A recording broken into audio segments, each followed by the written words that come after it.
that, then this guy's gonna know. His camp's gonna know. Like, I want to know about the diet more. I want to know about the things like the music you listen to in the gym, or when I first met you at the Prudential Center with Danny from Biohazard, I think your brother was like, "Oh yeah, Biohazard, Hatebreed." Like, it rang a bell to him. Yeah. And like, were you ever into rock or punk or metal growing up, or? Yeah, that's the thing. I mean, my brother was always really into a lot of rap music. He hung around like, so I was in Stockton, California. I went to school in Lodi, and we both went to Tokyo High School. So he was kind of hanging out with a more of like, we were both hanging out with like a Mexican crowd, a lot. He was just more like a year or two younger. Like, the rap music at the time was more of a, I'm more of an old school 80s rocker type of guy at the time. I listened to rock music. My friend didn't like rap music. His dad was locked up, and he just had it. He didn't like rap, and he didn't like the urban sort of thing. And he was kind of like my older brother type of guy, And it was a trip. I looked up to this guy a lot. I was trying to date his sister. He was never too fond of that until we got into high school a little bit, and then he kind of let me start dating his sister. But so I listened to rock music with him all the time, and then he was hanging out. We were listening to rock and getting stoned, and I learned a lot. And my brother was hanging out with Mexican kids, and he had like these 3 Mexican best friends, and he was walking around wearing little gangster clothes, little Mexican cholo outfits, and I never really got into dressing too overly gangster. I looked kind of hood, Yeah. But I was more of a kind of a skater. I wanted to. My brother never skateboarded. I can skateboard. I can actually skateboard. I'm not great. Who was your dude? Cron Gracie can skateboard way better than me. And who was your skater dude? I started. No, I never I was really always had. a Mike V guy. That's the thing. I was so late in the game when it not late, but early in the whole skateboard game that there was nothing for me. I wanted to skateboard so bad. Like, when I was in 6th grade, I got a skateboard for Christmas. This is right when they started making boards with like the both sides. So Yeah. I came in. I was already trying to skateboard when it was like the old school boards, and so I was really into it. And I just liked the whole, being like, kind of just being a skater. I wanted to be a skater. I loved the way I see, like, these couple of guys are out skateboarding. I'm like, what the fuck? Why don't I have friends like that? Like, I don't have any skateboard buddies. I have no skateboard. I lived in Stockton. There was nobody. You're not going to find anybody to hang out and go skate. They didn't have skate parks. I would go and try to, like, rent a video on, like, maybe how to skateboard or how to do tricks or something. There was nothing. There was no instruction on how to skateboard. There was no older brothers to learn from. I knew one guy in my neighborhood. His name was David Humphreys. He actually still lives with my brother. He's a great guy.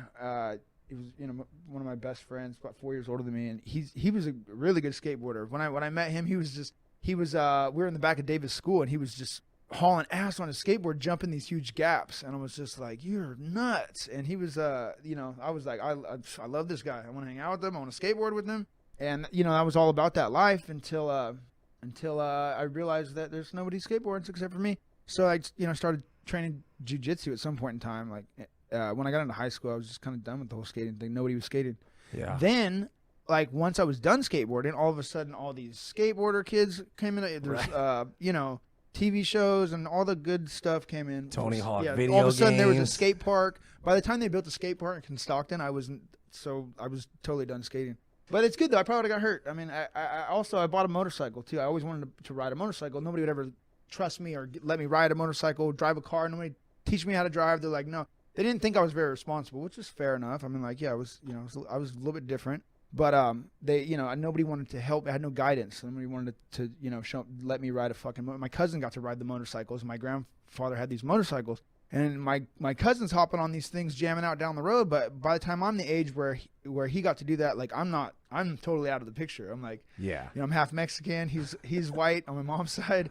I don't know. Like, they're like, we're not trusting you with a car, motorcycle. We might not even let you drive the lawnmower. What about now? When was the last time you rode the motorcycle? I was like getting a kick out of driving the lawnmower back then. I was like, man. So I bought this. So I win my first fight.